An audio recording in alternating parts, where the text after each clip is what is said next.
Alors donc, revenons à Constant Foisset. Il est là? C'est lui. C'est lui. Bon, d'accord. Bon, bah, tu vas présenter ton truc. C'est ça l'expérience. Hein. Alors, bonjour à tous et merci pour cette opportunité de venir présenter mon travail ici à l'Académie nationale de chirurgie.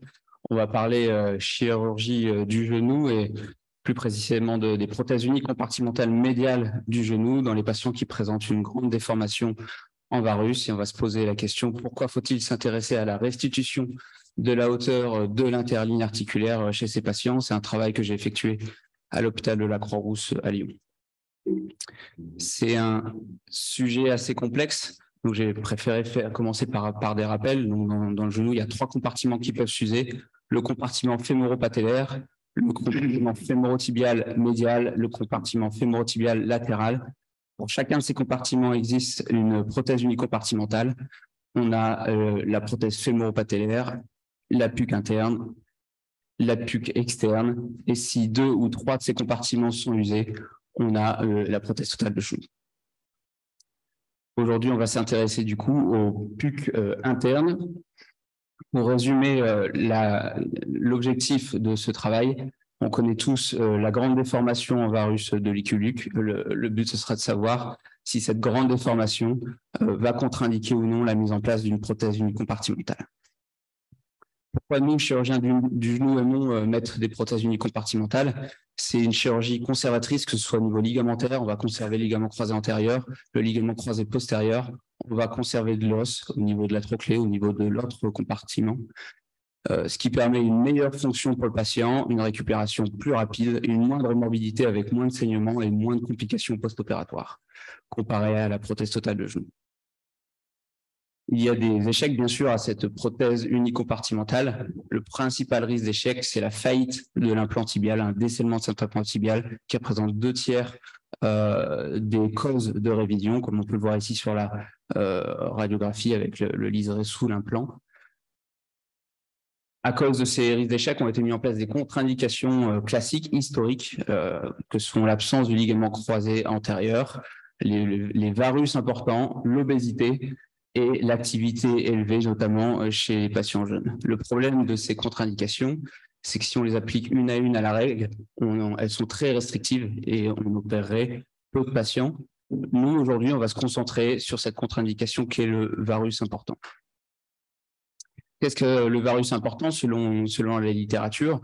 La littérature s'accorde pour dire qu'un varus important, c'est quand on laisse plus de 5 degrés en post-opératoire, donc après la mise en place de la prothèse unicompartimentale, ce qui causerait plus de décèlement tibial. Donc pour rappel, les 5 degrés, c'est cet angle, c'est l'angle entre l'axe mécanique du tibia et l'axe mécanique du fémur.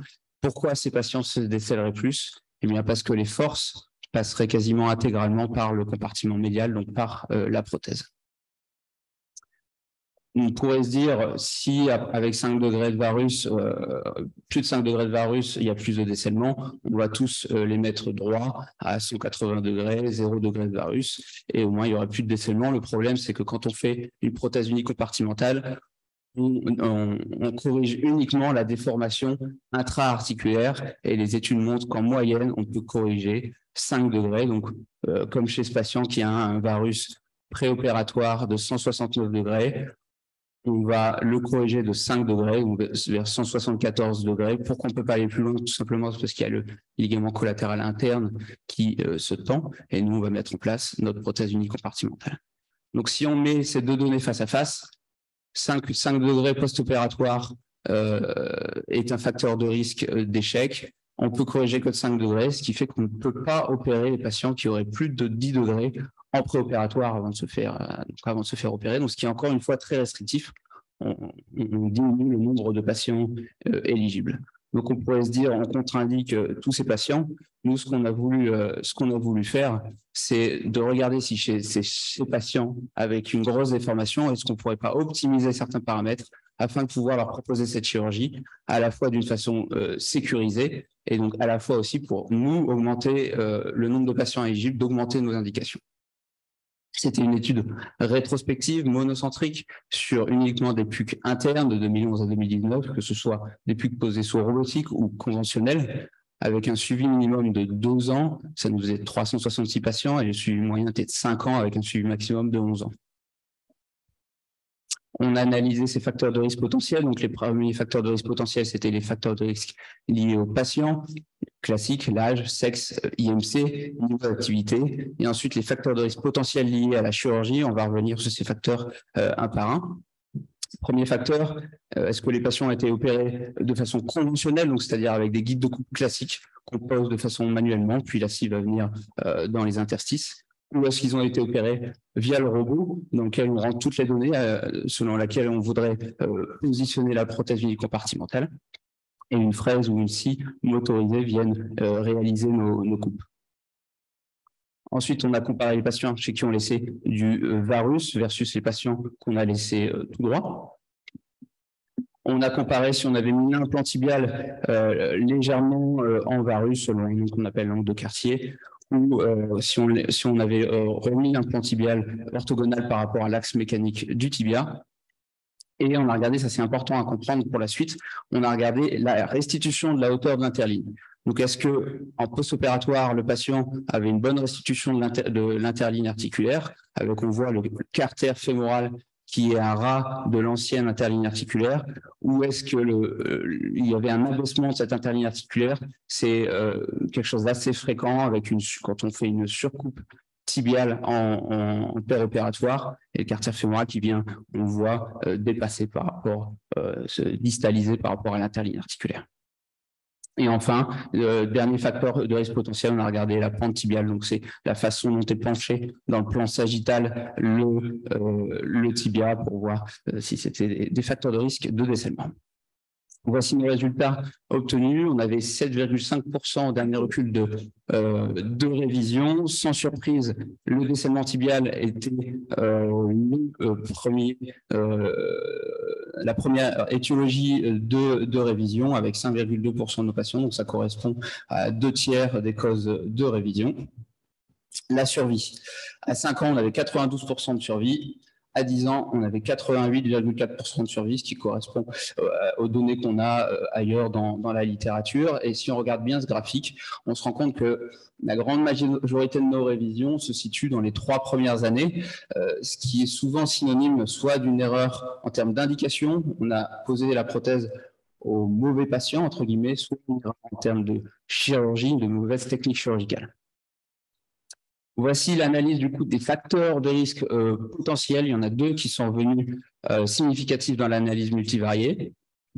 Comme ça a déjà été décrit dans la littérature, le varus global post-opératoire de plus de 5 degrés, donc des patients qu'on a laissés avec une plus grande déformation, ainsi qu'un abaissement de l'interligne articulaire, donc avec cette fameuse coupe tibiale un peu trop généreuse. Donc on pourrait s'arrêter là et dire, comme dans les anciennes études, on contre-indique ces patients qui ont une grande déformation, de plus de 5 degrés en post-opératoire, mais on a voulu se pencher plus précisément chez ces patients. On a zoomé sur ce sous-groupe de patients et on s'est rendu compte que si on combine une grande déformation post-opératoire, donc de plus de 5 degrés, et un abaissement de l'interligne, ces 2 facteurs se potentialisent et on a un sur-risque multiplié par 10 de décèlement.